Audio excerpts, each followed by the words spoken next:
A 2-7 start has caused tension in Sacramento's locker room, once again sending the team into controversy involving Demarcus Cousins and George Karl. A report Wednesday from the Big Lead suggested Kings GM Vlade Divac is already contemplating a coaching change, asking his players if he should fire him. Demarcus Cousins issued an apology to Yahoo Sports and ESPN.com for his expletive-laden outburst toward Karl after the Kings lost to the Spurs on Monday. Stephen A., break this down for us. What's going on here?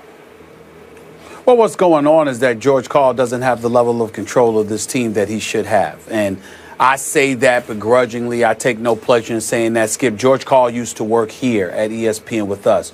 George Karl coached in the NBA for many years in Seattle and Denver. I know him. I've got a lot of love for him. I think he's an exceptional basketball coach. But I think this particular situation, particularly in the aftermath of his battles with cancer, the fact that he's aging to some degree, all of those things being considered, it would have been better for him to have a more experienced and accomplished team, at least to some degree, because he knows what to do with guys who are consummate professionals as opposed to individuals who are really good guys, a little bit different, but learning as we go along. Somebody like Rudy Gay, for example, is a really good guy and a very good player, averaging 17 points a game, dropped 25 last night in their win against Detroit, ending a 6-game losing streak.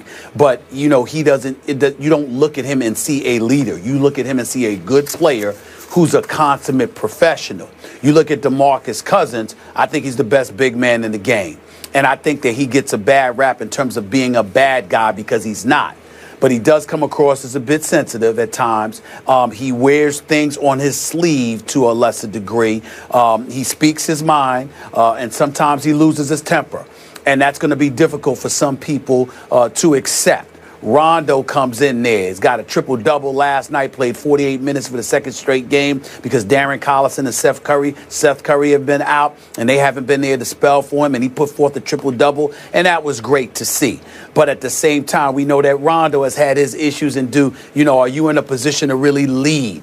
That's the question. And so when you have so many questions, your coach has to be able to step in and be the kind of guy that not just has the message, but that has the cachet and the presentation skills to deliver it in a way to you that will galvanize the troops and motivate them to really just squeeze every measure of potential out of themselves.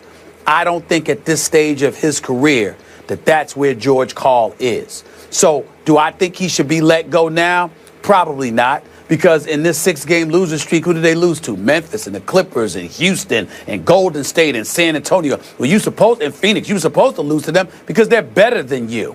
The flip side to it, however, is that even though I wouldn't say that George Karl needs to be let go now, a legitimate argument could be made that he should have been let go before this season even began, because we heard about how bad the relationship was with Demarcus Cousins and himself. And the fact that it's this early in the season and you have to have a players-only meeting, then a meeting that includes everybody, then Demarcus Cousins going off in a profanity-laced tirade before turning around and apologizing to everybody and saying he'll be the scapegoat to all of this stuff going on.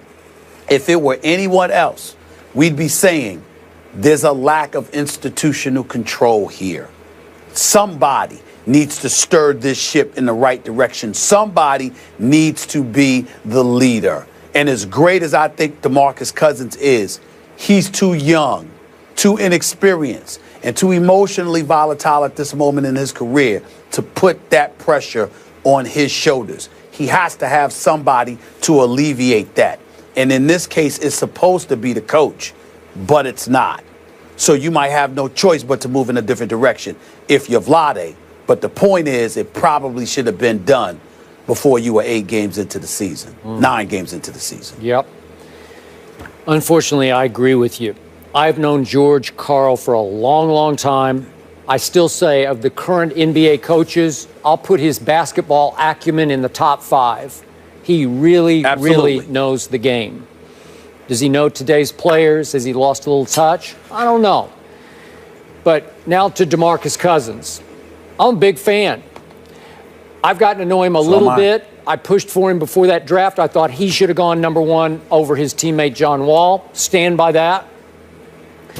And I agree with you, Stephen A. DeMarcus still has some problems as he continues to grow up in controlling, channeling his emotions. He lets them run amok on him sometimes. If you want to call it temper or just getting over emotional about any and every little thing, I'll give you that. But I got to tell you, I'm on DeMarcus's side here because George Karl burned that bridge 3 months into the job last year. Remember what happened? He took over in February. Then there was a report by our Mark Stein about 3 months in. George wanted to trade DeMarcus Cousins. And it took the owner and Vlade putting a stop to it to keep DeMarcus in a Kings uniform. Well, I'm not saying George is right or wrong, but I'm a big fan of DeMarcus's. I get he can be a little tough to coach, maybe a little tough sometimes to play with.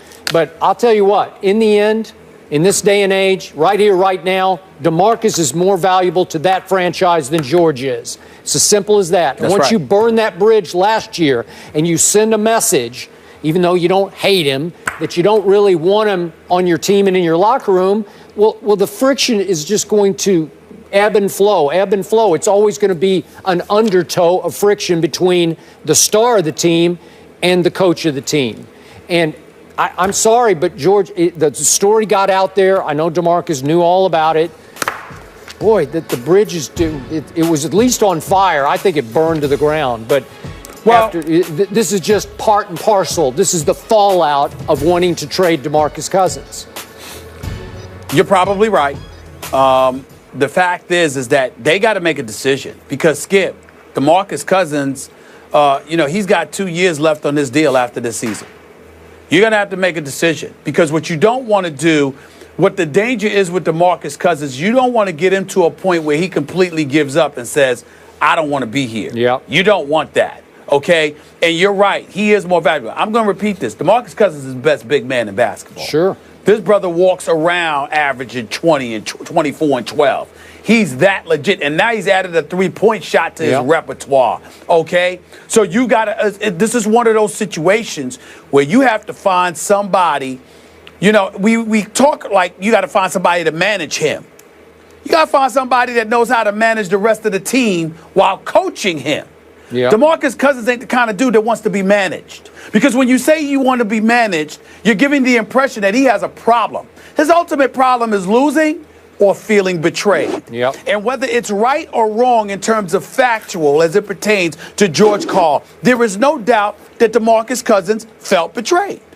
So if he felt betrayed and he doesn't hide his emotions very well, that's going to be a problem. But then when you couple that by not having the pieces around him to make sure that that's offset by winning, you've made matters worse. And that's what's going on in Sacramento. They're not a very good team, but they got a big-time big man.